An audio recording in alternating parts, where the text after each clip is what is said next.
Hello, my name is Jimmy and welcome to the 2021 Toyota Rav4 Prime.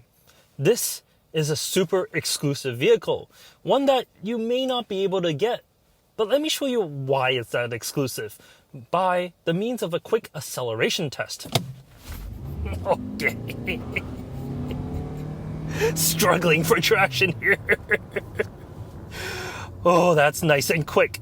0 to 60 miles per hour comes in at 5.5 seconds. That means it's quicker than the Camry TRD that I tested up here.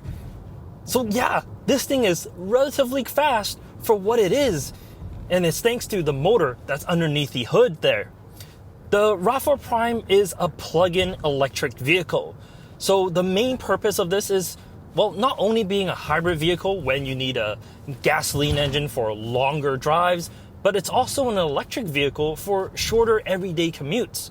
In fact, the Rav4 Prime can go 42 miles on pure electric range alone. That's 68 kilometers for us Canadians.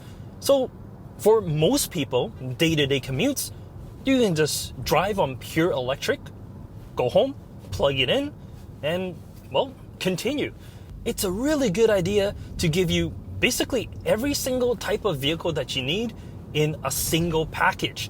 And that's really why this is probably the best crossover that you can buy, or you can try to buy. Because in Vancouver, here where I live, there's a few dealerships around. So I called each and every one of them to see just how long it'll be for me to get a Rav4 Prime. To my surprise, most of them have a wait list. Well, that's not the surprising part.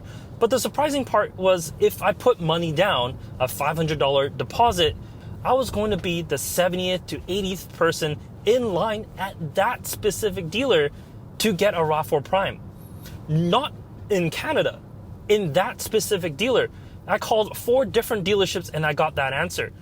So yeah, it's going to be super, super hard for you to attain one. But in 2021, there's definitely going to be more in production. And by then, it's going to be easier. But for now, well, you can just watch me do videos and accelerate.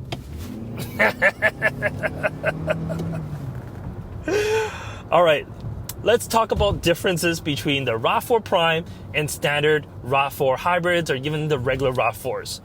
On the outside, well, there isn't a huge amount of differences here. This specific Rav4 Prime that I have here is based on the XSE model, which means the sportier of the lineup. That's why we get some glossy black plastics on the bumper, the fender arches, and, well, some more on the rear end. On the front, what's different about the Prime here is I got a different grille, a different lower rear bumper, and this trim I got LED marker lights just below the headlights here. It looks good. On the side, 19-inch wheels. This is the biggest wheels that they put on a hybrid vehicle. Generally speaking, you want a smaller wheel for better efficiency, but this is sporty, so they had to go big. Looks-wise, personally, I like the 18-inch wheels a little bit more. I think it fits the overall vibe of the vehicle compared to these 19s, but that's just me. A convenience factor that I personally love is on this upper-end trim on the rear doors, well, that proximity touch is available here, so you're able to get into the back seats without unlocking from the front door first. A very, very nice touch, especially for a family vehicle. The back end, it looks just like the standard hybrid vehicle. Dual exhaust tips on the bottom, which is a little different to see, especially on when you're driving electric, there's nothing coming out of that. But it's good looking overall. I personally love the Rav4. I did a review on the Rav4 hybrid, you can watch that up here. Loved it. Personally, I'm a fan of the trail models. The off-road model or the TRD off-road, depending on where you're from, they call it a little bit different.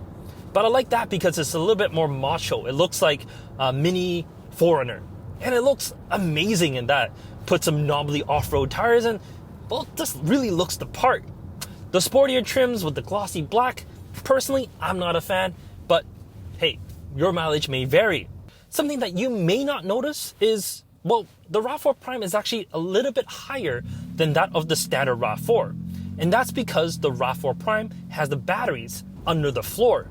And in order for it to maintain its 8 inches of ground clearance, they had to lift the vehicle up just a little bit. It's not something that you'll notice unless you have the two side by side. Another difference is trunk space. Opening the trunk here by a kick underneath the bumper, and it reveals 34 cubic feet of space. It's about 4 less than the hybrid, and that's just due to like the charging and all the other electronics that they need to put underneath the floor. The spare tire is also a little bit higher as well. Whereas the regular one, you can fit a full-size spare. In here, you definitely can't. Well, you can, but the floor, it just won't lay flat. But something that you also find in here is a 120-volt household outlet. This household outlet is great because it's able to supply 1,500 watts of power. That means you can plug in a microwave, a refrigerator. I mean, if you want to go out camping, just plug in a fridge in the back, plug in a stove, whatever you want, a TV. You can still have it powered off the electrical battery pack that's in the vehicle, and that is certainly cool. Moving on to the rear seats, there's plenty of room here. Because this is the top trim, I do have a panoramic sunroof, and the rear seats are heated. Definitely a nice touch on those colder winter days. The rear seats themselves, you can recline it a little bit if you like. It's a 2-stage mechanism. There's also USB charge ports and air conditioning vents. It's quite fulfilling back here. Definitely not something that you'll see in every single vehicle in its class. In terms of the front seats, well, they're nice and supportive. It's pretty comfortable here. I got an electrical powered seat here on the driver's side. The passenger side is also electrically powered, but it doesn't have the 2-way lumbar support that I do on the driver's side here. The seats themselves is a soft text material, which kind of imitate leather. It's nice, and there's a lot of red stitching on it. And the red stitching goes much further than just the seats. It's across the dash, the door cards, even on the steering wheel. It's definitely a sportier vibe in here, which I kind of like, and it's a nice looking interior. The cluster itself is super easy to use. On the left, there's like a power gauge to tell you how your driving is. In the center, a digital display to show you your speed, trip, and a whole bunch of other information. You can switch it between an analog and a digital readout if you like. And on the right, fuel and battery. Just as simple as the heads-up display. It also shows you kind of how you're driving, speed, as well as navigation. I guess that's really all you need to know when you're driving the vehicle, so there's no fault there. The only thing is, it's just a bit dim. In brighter, sunnier days, it's a little bit harder to see. As for the infotainment, a large 9-inch unit here to show me everything I want. There's Apple CarPlay, Android Auto, built-in navigation. It works well. The only thing is the interface, it is a little bit slower, and the graphics is just not as good. But it's quite simple. I like the idea of the buttons flanked off to the sides to make it so it's easier to navigate around, to go into the audio menus, to the navigation menus, wherever you need. And that whole simplicity is throughout the rest of the cabin as well. Because the climate control, 2 very large dials to control your temps, buttons to control their fan speed, it's, well, just simple. And when you're driving around, just leave it in auto. It's just as simple as it can be. It uses the battery pack where it needs to. It turns on the engine where it needs to. It's, well, easy. You don't have to think about it. There's no manual control or anything that you really need to do to intervene with how the system operates. And that's the best part. You don't want to have any complications within the system. You just want a nice and easy driving experience. And that's exactly what the Prime will get you. However, if you want to fiddle, you do have some buttons here on the center console. You can change it from EV to HV, which is hybrid vehicle. So you can use the engine and keep that electrical charge where you want to use it. You can also press and hold the button to change it into charge mode. And what charge mode would do is it'll turn the engine into a generator, putting charge back into the battery so you're able to, well, have that electrical range. Just to the left of the shifter is where you can control the vehicle's drive modes. Standard, you'll be driving normally, in normal mode, but you can change it to eco or to sport with the twist of the knob, and there's also a trail mode as well. In my experience, you don't have to mess around with the drive modes all that much because, well, even in normal mode, throttle response is quite good because, well, I'm in normal now and I floor it, it picks up quick. Man, that's a lot of torque. Sadly, while there is more power in here compared to the standard Rav4 or the Rav4 hybrid, it doesn't necessarily mean it has more in terms of performance. Yes, of course, it accelerates faster, but even with the bigger brakes that it has, it just can't overcome the weight. And the weight is definitely something that you have to consider. At 4,300 pounds, it's about 545 pounds more than the equivalent hybrid model, and even more than the standard RAV4. So it's not light, and the weight is definitely something you can feel. In turns, while the battery is very low down, so it reduces that center of gravity, it just pushes wide. Although most people that's going to be driving the RAV4 Prime isn't going to be driving it like a sports car. The way that Toyota advertises the RAV4 Prime as their sportiest RAV4, I just feel like it should have a little bit more in terms of performance. But understand why it is. In order for Toyota to keep this pretty impressive electrical range, well, they have to put on eco tires.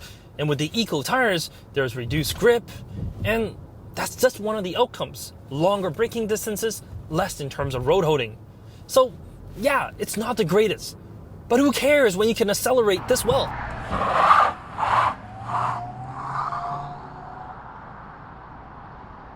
The only disadvantage of me doing that is, well, reduce electrical range.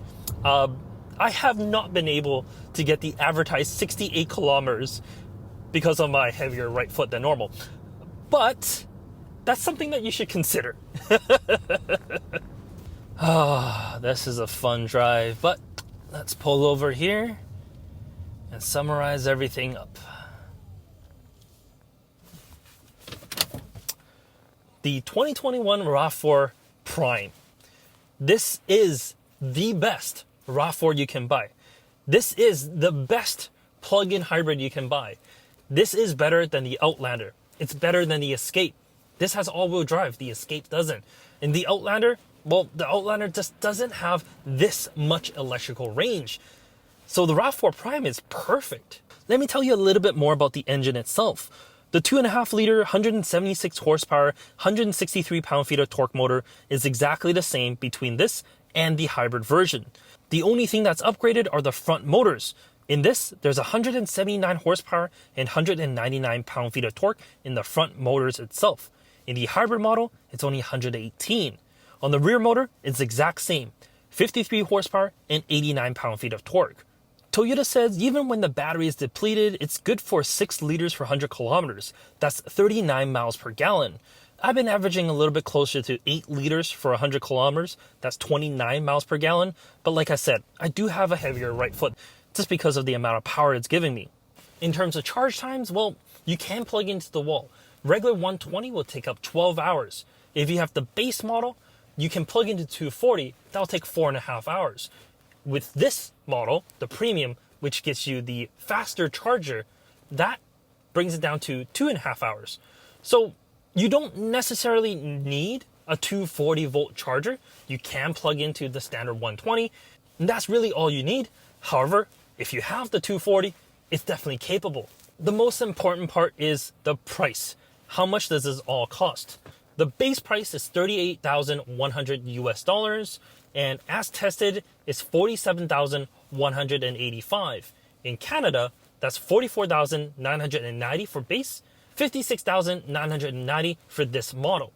So, no, it's not cheap, but that's before incentives. And depending on where you're at, it actually makes a lot of sense. In Canada, in BC, you get $6,500 off, or if you're in Quebec, that's $15,000 off. So if you get one of these in Quebec, it's basically the same price, maybe a little bit more than the standard hybrid model. So in Quebec, this should just fly off the shelves. This makes so much more sense than the standard hybrid model. In the States, depending on states, I know it's a little different, but you can get federal tax credits of $7,500. So just check with your local government to see exactly how much you can get off. And, well, depending on how much you get off, this may make more sense than the standard hybrid model because of everything else that you get with it. And that's really it. That's all I really need to say about the RAV4 Prime. Let me know what your thoughts are in the comment section down below. If you're a fan, give it a thumbs up. Please stay subscribed, and we'll catch you next time. Take care. Jeez.